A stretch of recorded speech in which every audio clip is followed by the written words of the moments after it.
What was the incident that stopped the Jedi from allowing marriage? It is the way of the Jedi to keep attachments far from themselves. The code dictates that the only way to ensure that one remains securely in the light side of the Force is to have a general love and a compassion for all beings, enough to desire to protect them, but not so much as to lose oneself to emotion when those things pass on. Possession is not permitted among the Jedi because of feelings such as jealousy, pain over loss, and fear of loss, all of which are paths to the dark side. But there was a time in the beginning of the Jedi Order, long before Luke, when a family, and even marriage, was permitted as a concept. There was a stipulation that surrounded it though, but the Jedi still had a freedom to pursue a personal life if they so chose. So why ultimately did this fail? When did they completely outlaw relationships entirely? Well, join us today as we open a holocron and find out exactly what happened with Jedi marriage. As we said, the concept of getting married within the Order was perfectly admissible during its early years. When many of the original Jedi arrived on Titan for the first time, they had brought over their non-Force sensitive families from various homeworlds, but the turbulent world of Titan proved to be too dangerous for these non-powered inhabitants, so they were ultimately forced to leave. This would be the first indication that the life of a Jedi did not include having a family. But generally speaking, they would permit all familial bonds for thousands of years since the beginning. The only stipulation was that the Jedi themselves would need to be mindful of their feelings and not allow such emotions as jealousy or fear to cloud their judgment. They were allowed to care for their families and love them deeply, as such emotions drove the Jedi deeper into the light. But the Order was keen on ensuring that their members understood that attachment itself was forbidden. If their spouses or children were to suddenly die, they had to let them go, treat them as having passed on through the Force. No mourning, no missing. It was a difficult balance, as there were many expectations, but for the Jedi who were able to manage this, they were happy. During the years leading up to 4000 BBY, the Jedi homeworld was on Ossus, but not all members of the Jedi Order stayed there like they did on Coruscant in modern day. In fact, many either stayed on their temple worlds around the galaxy or lived on their home planet as Jedi Sentinels. Many Jedi would go their entire lives without ever actually seeing the world of Ossus, and many Jedi Masters would train their Padawans on the worlds that they found them, or they would take them back to wherever their own Jedi enclave was. This was a very different time in the galaxy, when the Jedi weren't so centralized, but they were far more spread out and more free. This was the last time when the Jedi were allowed to literally live at home with their husbands or their wives and their family. However, the way it worked was that the Jedi Order made sure that they knew of their duties, and that the duty always came first, even above family. If they were ever called off world to deal with an issue, the Jedi would kiss their family goodbye and leave them forever if they were required to. Such was the case for the husband of Nomi Sunrider, a man by the name of Ondur, and it's actually here where Nomi and the events surrounding this Jedi Grandmaster that Jedi marriage seems to decline, because of Nomi Sunrider. The Great Sith War would change everything. This is the fact that we always reiterate wherever we can. Exar Kun truly changed the Jedi for the worse after he went on his rampage. And more specifically, Ulic Qel-Droma would be the Jedi who inadvertently did the most damage to the concept of Jedi marriage. The victims would be Nomi Sunrider and Silvar, a Cathar Jedi Knight who knew Exar Kun personally. Nomi, for starters, always had an incredible potential in the Force, but she never took an interest in training as a Jedi. Her husband always believed that she would have been a phenomenal Jedi, and believed that his wife was so powerful that she could maintain peace in the galaxy. The day finally came when Nomi was going to see Andor off for the first time ever, as he himself as a Jedi was going to Ossus. He would carry with him a bag of kyber crystals to deliver to the Jedi. In the spaceport, right as he was about to leave, the family was attacked by a group of thugs, those who wanted to rob them for the rare crystals. The Jedi Knight Ondur went to defend his family and Nomi, but got distracted in worrying for their safety. This left an opening for him to get killed, as the thugs wanted the crystals. It was after this, though, that Nomi would lose all control of her emotions, picking up her husband's lightsaber and slaughtering all of the thugs in cold blood, as her powers in the Force manifested themselves for the first time. At this moment, her husband's Force ghost would appear to her and begged her to find the Jedi Master Thawne and become a Jedi herself to carry on his legacy and to keep their daughter safe. Nomi went on to become a Jedi only to honor her dead husband, but she was so traumatized by how she killed the thugs that she vowed that she would never wield a lightsaber. However, both of these walls were broken down during her training, and she would come to use a lightsaber again and become an extremely powerful and proficient Jedi, one who played a pivotal role during the Great Sith War. But it was during the Sith War that she would meet Ulic Qel-Droma and his brother Kay. Nomi and Ulic developed a close bond after the Beast Wars of Onderon and the defeat of the Sith Lord Freed Nad, and the two would eventually become a couple around 2 years later. However, we all know how the story goes. Ulic would head down the path to the dark side, joining Exar Kun as a Dark Lord of the Sith. And in the process, he broke Nomi Sunrider's heart several times over, resisting her attempts to bring him back to the light. In his mind, he was protecting her, but he did not realize what he had become.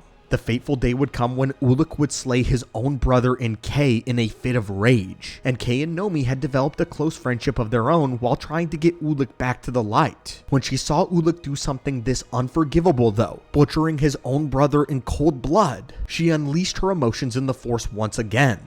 Ulic was seized, stricken with grief after having just killed his kin. And here, Nomi would use a forbidden technique, blinding him to the Force, essentially cutting him off from it, as he was unable to touch it again. Even though Nomi would regret it, the rest of the Jedi would reprimand her for taking such an irreversible action. Although Ulic would escape into the galaxy, hoping to be forgotten, Nomi Sunrider would never forget Ulic Qel-Droma. For 10 years after the ending of the Great Sith War, even until the day that she became Grandmaster, she carried with her a hologram pictures of both Ulic and her late husband. Her grief was inconsolable, and she continued to grieve over her lost loves in private. Though the Jedi Order would eventually find out about this, and they thought it was just as weird and alarming as we at the archives do as well. But Nomi's grief would never drive her into doing what Silvar did. The Cathar Jedi Knight Silvar and her mate Credo both trained with Exar Kun under Vodo Siask Boss. They knew him personally since they learned of the Force,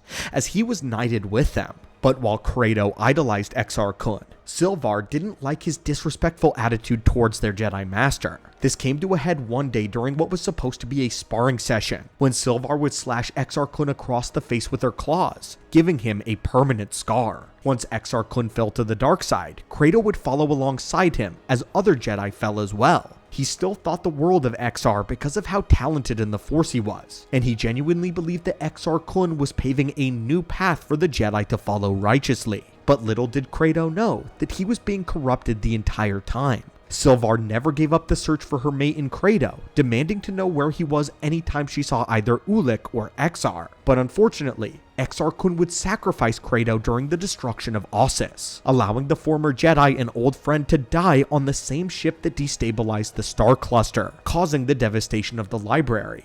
Exar Kun had grown tired of Credo in secret, finding him to be weak, whiny, and outright annoying. Silvar, however, would never forgive or forget what happened to her husband. The species of Cathar mate for life, which means that if their partner were to die prematurely, they will never remarry. Silvar didn't even get a chance to start a family with him.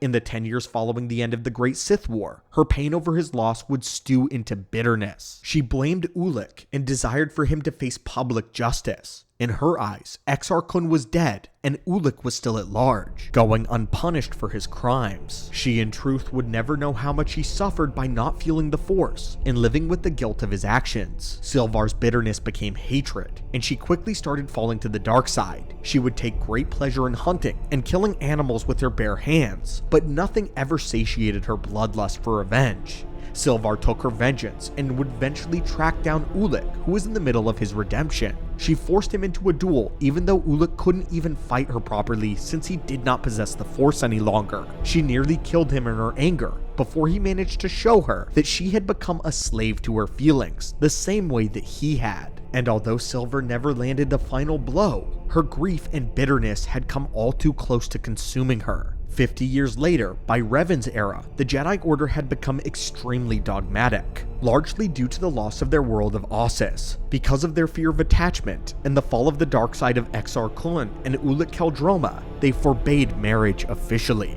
This choice was likely done to keep out any chance of their Jedi falling to the dark side in the same way that Ulic, Exar, and the other Dark Jedi that followed them had, believing that it was their attachments that caused so many to fall so abruptly. After Revan had his memory wiped, Bastila Shan maintained a connection with him that the High Council encouraged them to use to their advantage during the hunt for Darth Malak. Her connection with Revan would mean more though, as she eventually helped him back to the light side. And after Malak would turn Bastila, it would be Revan who would save her. After it was all said and done, the council acknowledged what their love had done for one another, so they begrudgingly allowed the two to marry as a reward for their galaxy-altering deeds. Revan had desired to share his findings that love strengthened the light side of the Force and the rest of the Jedi, but this was ultimately stopped when the High Council interjected. There were a lot of sour feelings towards the Council and Revan due to his actions as a Sith, and because of this, he was an outcast, and he knew that no one would really want to hear his theories on the Force. This would be the last documented case of the High Council permitting marriage to one of their members. From this point on, their acceptance was extremely rare and only happened on a case-by-case basis, such as with the instance with Ki-Adi-Mundi, who was allowed to have a large family on his homeworld of Syria, but the only reason because of this was because of the extremely low birth rate of males in Ki-Adi's species, and all males had to have large families in order to keep their people strong.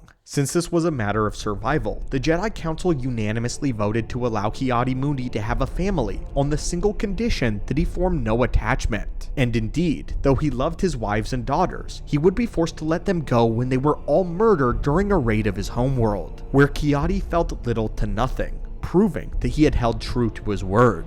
But this is exactly why and when the Jedi Order stopped allowing marriage within their ranks. Unfortunately, this all traces back to the actions taken by the notorious Sith Lord Exar Kun and the events of the Great Sith War. The Jedi learned this lesson the hard way, especially after Exar's rampage. This was one of many traumas that the Jedi Order had suffered from this specific war, and is far from the beginning. And in our opinion, this war in Exar Kun was certainly one of the most impactful. But anyway, my friends, what are your thoughts on this? What are your thoughts on the last recorded reasons why the Jedi Order allowed Jedi to get married? And what are your thoughts on why they banned attachment in the first place? As always, thank you so much for watching and stopping by the archives, and may the Force be with you.